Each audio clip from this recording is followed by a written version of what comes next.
বন্ধুসকল good morning. সেয়া মই আজি মৰ্ণিং ৱাক কৰিবলৈ নোৱাৰিম কিয় কি আজি বৰষুণটো বহুত জোৰকৈ দি আছে ৰাতিপুৱাৰ পৰা।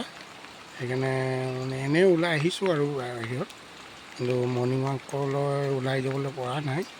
সেইটো আপুনি চাব পাৰে মোৰ পিছফালে কেনেকুৱা বৰষুণ, কণ্টিনিউ বৰষুণ দি আছে। কি মজা, ভাল বতৰ দেই। কেইদিনৰ পৰা গৰমত বহুত অশান্তি পাই আছিলোঁ। আজি অলৰেডি বৰষুণটো দুদিনৰ পৰা দি আছে, খুবেই ভাল লাগি আছে, আনন্দিতও লাগিছে, মনখন উৎসাহিত লাগিছে। চাওকচোন, এনেকুৱা বৰষুণ দিলে, ৱেডাৰ কৰিলে কিমান ভাল নালাগে, নহয় জানো?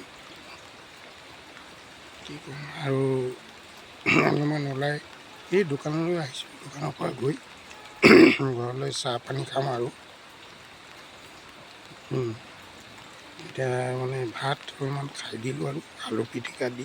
কি মজা আৰু দেই, আপোনালোকেও খাই চাবচোন। ৰাতিপুৱা দাল, আলু পিটিকা, কেৰেলা ভজা, ইমান মজা লাগে দেই। ঠিক আছে, bye bye, good morning everyone. আকৌ লগ পাম দেই।